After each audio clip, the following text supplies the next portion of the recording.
In the last video, I recorded myself taking a basic ballet barre on YouTube. And the challenge was to find one habit I wanted to change or eliminate. I hope you all did that and found something earth-shattering that's going to propel you forward in your technique. And mine was my pelvic tilt.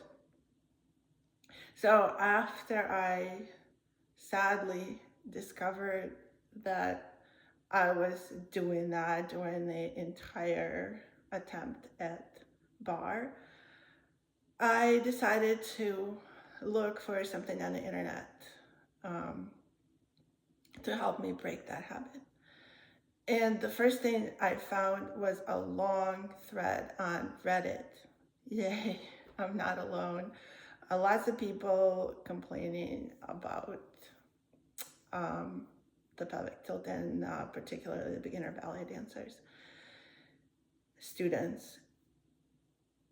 And I was going to try every single piece of advice I found on that thread, which I will link in the description in case you want to check it out, see if there's something helpful in there. However, I ended up not doing that.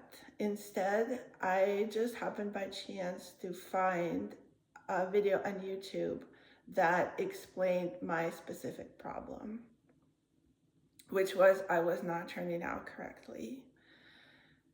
In the past videos, I have tried to find my line, my straight line from which to attempt to do a ballet, and everything was going well, but that was in parallel, and I was going to do turnout next when in that video I discovered that I actually didn't know how to turn out, hence my pelvic tilt. So I am going to show you today what I learned from it. I will also link the video in the description. That video is in Russian. So if you don't speak Russian, maybe try to use the subtitle feature in YouTube. And if not, maybe just Google similar information to see if you can get it in the language of your choice. So the teacher in the video explained that when beginners come to a ballet class, they come with an idea of what they want to look like. And that was absolutely true for me. I've seen many professional dancers and students in my classes, and I wanted to look like them. I wanted to be able to do pirouettes, combinations, everything. However, the teacher points out that before we arrive at the step that we're training for, we need to understand what starting position will lead to that step. And she says, if you come from an incorrect position, you will never arrive where you're going, which I am the case in point for that.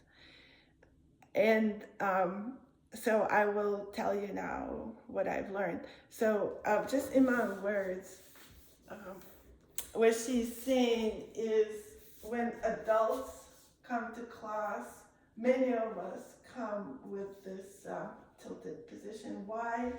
Well, simply because most of us do a lot more sitting during the day than we do anything else, like standing up or lying down. And maybe that's why, kids are notoriously better at ballet than us adults. But anyway, there is a cure.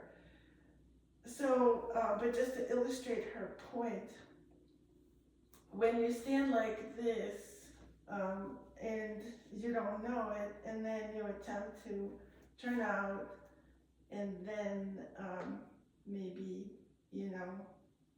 do something like, once you get on one foot, there is like a big issue there, and it only gets worse from there. So, but if you find this turnout line without the tilt, right? Let's see if I can do it.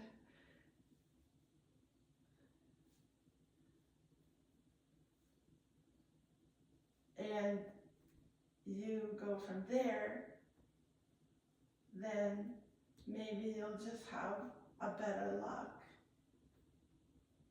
balancing and turning and whatnot. So what I found out for myself is that I was not turning out correctly. Why? Because I was thinking of the place where I turned out is right here in my hip flexors. And probably because when I look at myself, that's kind of what I look at. A lot of the teachers emphasize wrapping the thighs. So I was, thinking about wrapping under my sit bones and my hip flexors, right? We're taught to squeeze, squeeze up, squeeze everything. And so we tend to tense all these muscles on the inside line of the body, which this teacher tells us that if we're not correctly turned out to begin with, then the squeezing will prevent us from actually having the freedom to rotate, right? Also, what I have encountered in my ballet life is that a lot of the teachers with excellent intention will point out that many of us, most of us, all of us, don't have the perfect, 180-degree turnout. And so they tell us not, because that's, a road to nowhere to try to force it. So they say, well, start somewhere where you can be comfortable, do 45-degree. And what happened to me was that I was squeezing myself into this 45-degree position, which, was like no turnout and no freedom to turn out, or no way to go from there. So the correct way to turn out, maybe but I didn't until just recently, was to use the muscles, the rotator muscles, which are these big glute muscles in the back, because the bone, the hip bone that we're trying to rotate, is located in the hip socket, which is deep inside those big glute muscles, right? That they're not down here. And so so the first thing we need to do is have these rotator muscles be free to rotate. And so once that is correct, then we can think about all the other factors in the line. What I found out is that what the teachers are telling us to squeeze and so on is not wrong, but it's not the first step, it's the second step. Unless you naturally do it correctly, which apparently most people don't. So once you find your rotator muscles, then you will need to, and you're able to rotate, then you will need to hold on to your turnout once you start moving, right? Because ballet is not about standing up in a perfectly turned out first position. as much as sometimes it feels that way.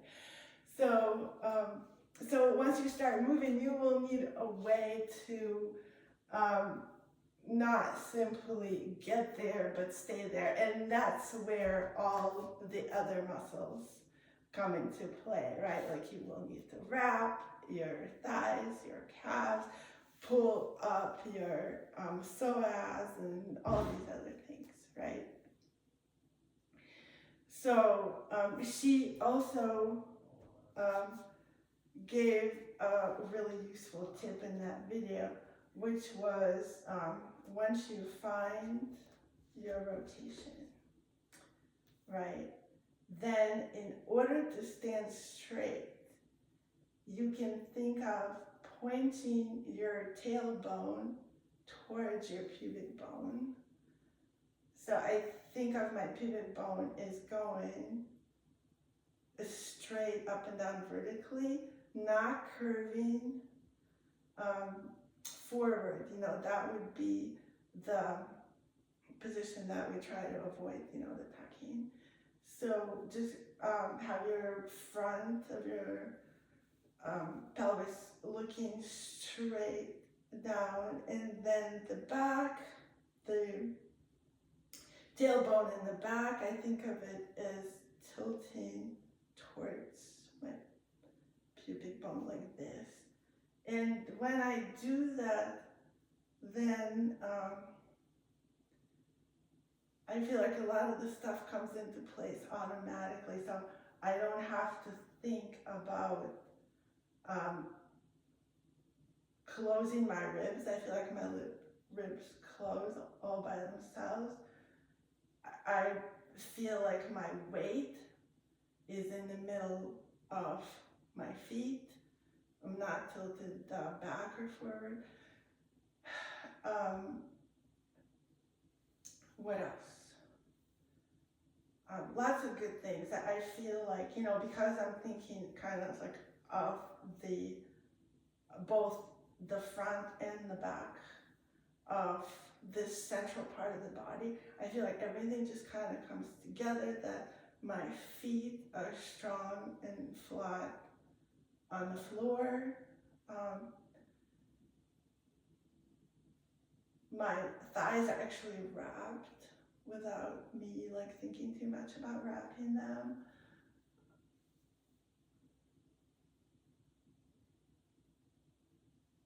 Yeah, just like that.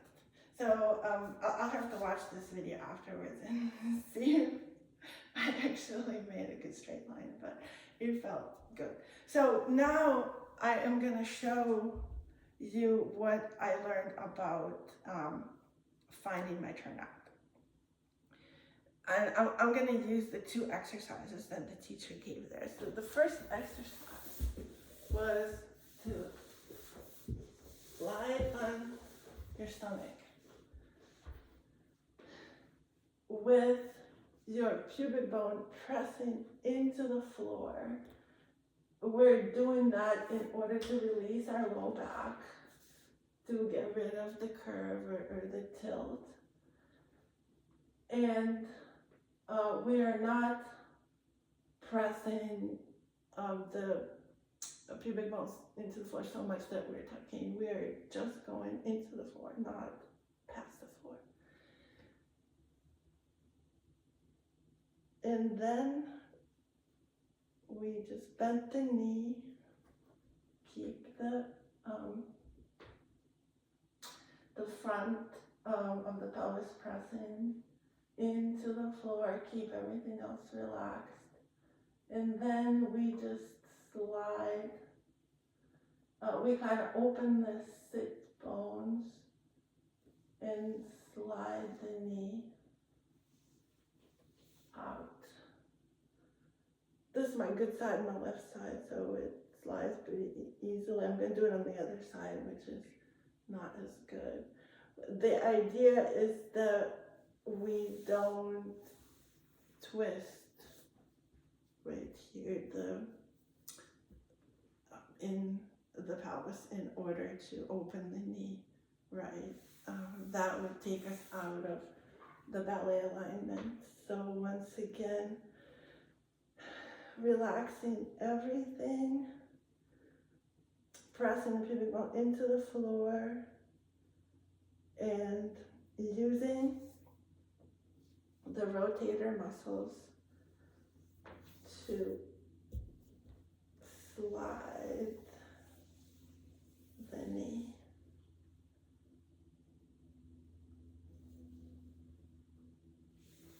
I'm not sure if I did it exactly correctly, but something like that, right? Then try over on the other side.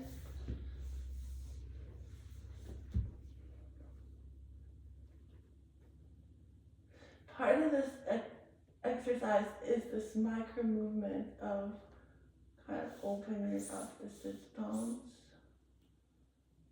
like right in there.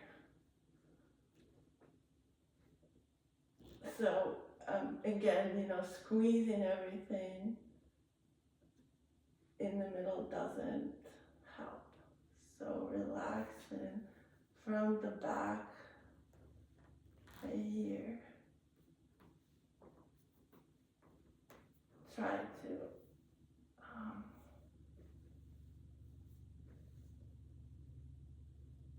open the knee, bend the knee,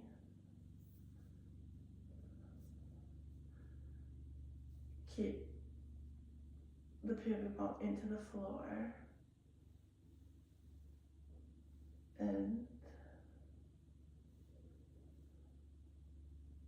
I don't know, maybe this is how much I can correctly slide it out.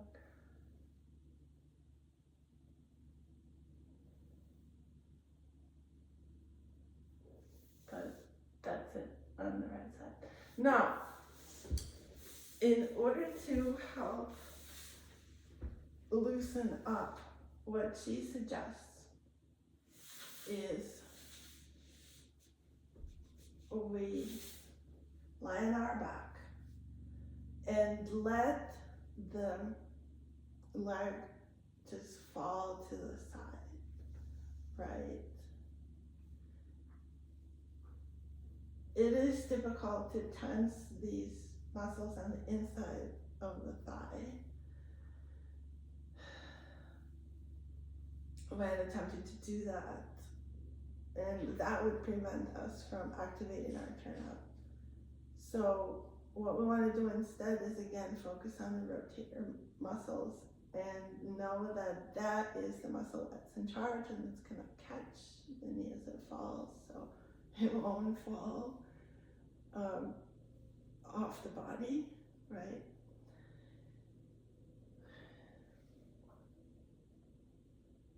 And if you feel like you can kind of like free fall there, then that's probably good. That means that you are correctly relaxed and correctly engaged. So let me try the other side.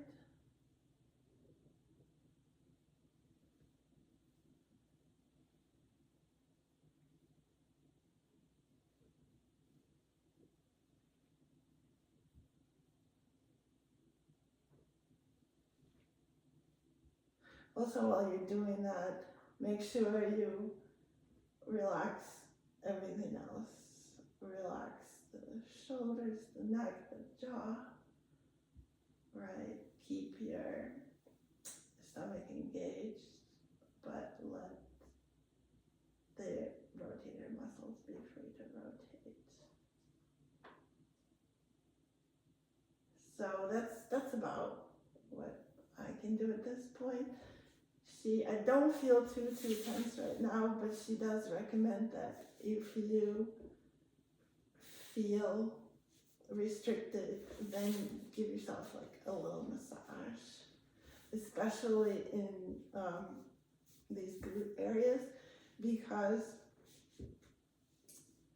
if you are not accessing your full turnout, it could be that the muscles are weak or not trained, but it also can be that they're just too tense. which case, like giving them a little jiggle can make things better. So I also have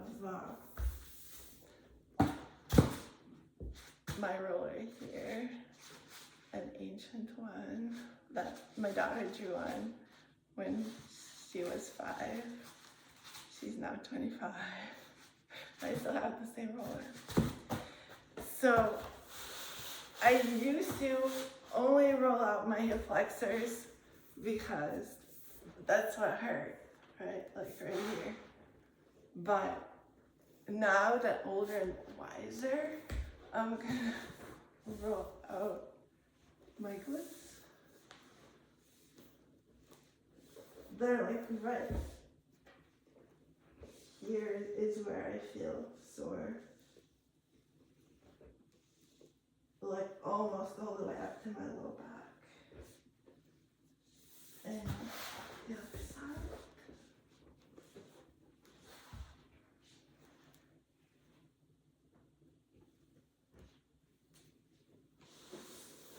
Okay, so let's see if that made any difference. So going back to exercise number 1,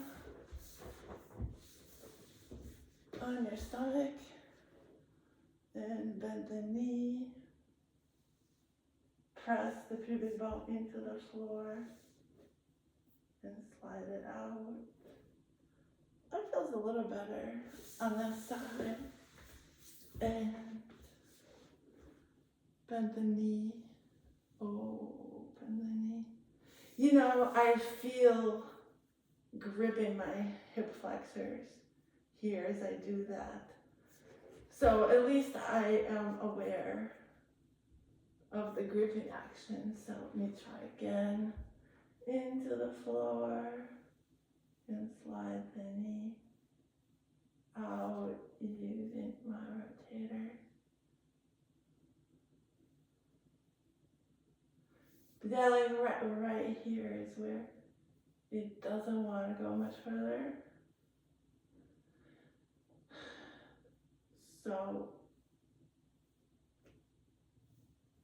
because like I can rotate further, but now my hip flexors are so sore and inflamed that they are protesting.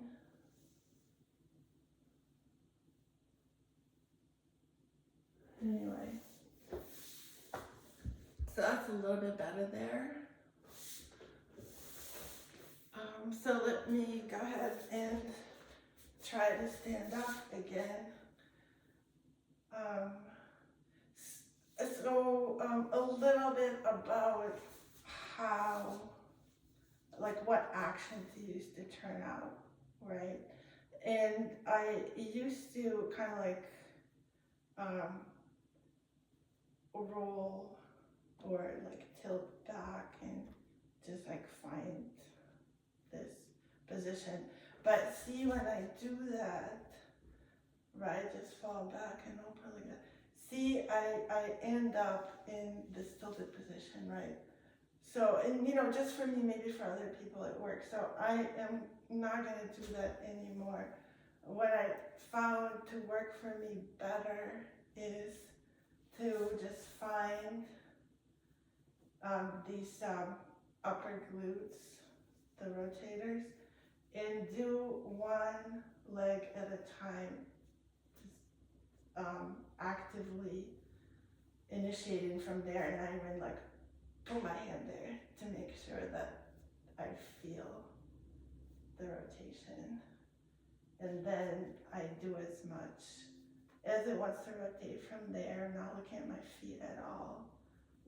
One leg at a time, one leg, 2 legs, okay? So see my left, I don't know if you can see it, but my left is much more open than my right. So I guess it makes sense for me to start with the weaker leg, right? So start again, right, Now they're matched. And yeah, now I have more turnout.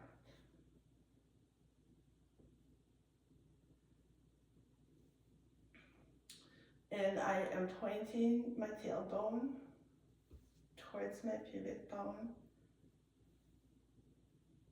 which automatically engages my psoas, I find. And then I do the rest just like we did in the parallel video. So let me turn sideways again, right, left,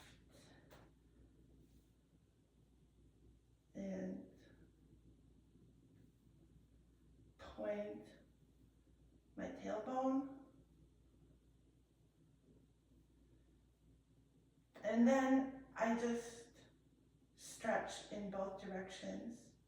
I stretch my feet into the floor, and I stretch my upper back and my neck, the top of my head, into the sky. So that's my best turned out line at this point. I kind of think of the energy kind of curving, like going through a loop through my belly button, where it goes like down and up and out of my head, and in the other, like the other half of the loop is going down through my feet. So that way I'm kind of picturing one line but growing in two directions, if that makes any sense at all. And so just pushing down with the balls of my feet and up with the top of my head. So in the video before the last one, the challenge was to figure out the best supported second position of the arm. And the reason I was thinking about that, I was reading something a balancing teacher wrote about the balancing hands. So I asked my teacher, one of my teachers, who actually graduated from SAB, knew everything about the balls and everything. And so his advice was to think of the arms as being on top, so they're called the line that I've been working on, the vertical line, right? And then the arms, because we don't want the arms to, break the line in any way. So he said, just think of them as being on top of the vertical line. Like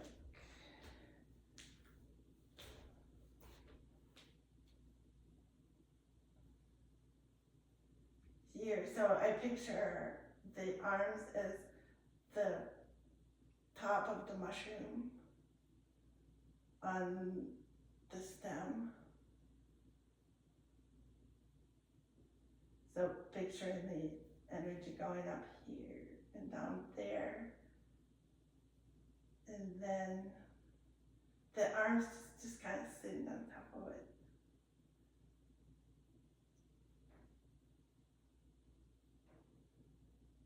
So he said not to worry too much about the fingers.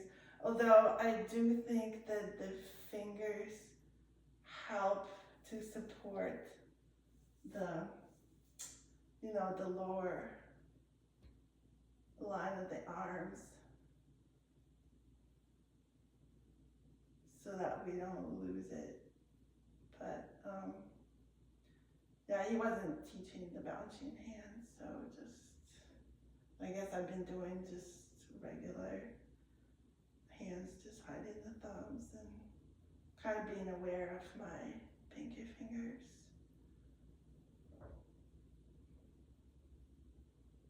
But I guess the important thing is to close the ribs again, have kind of like this middle line, middle point, be compact, and, you know, just have the arms sort of in my imagination kind of like sit on top of that. So that's all that I've learned on that subject so far. For the challenge, I would like to, for everyone, to hopefully you found the habit that you want to change. So create the new habit, create the mental blueprint for how you are going to work going forward. And then use your correction and re-record the same video. So that's what I'm gonna do. I'm gonna re-record Catherine Morgan's No Intros Beginner Ballet Barre without the pelvic tilt, I hope. And the point of that is to see whether you have incorporated the correction completely, because, you know, sometimes we form the intention, but we're not completely aware of where we might fall back to our old pattern, right? So we may not know every place and every step where we do it. So then recording ourselves would show what's going on in reality as opposed to in our mind, right?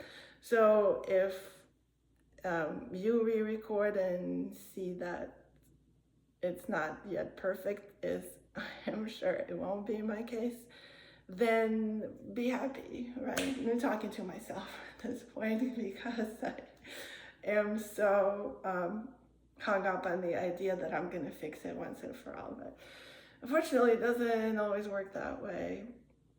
But there will be an improvement, I'm sure, but, you know, may not be perfect. All right, thank you very much, and see you next time.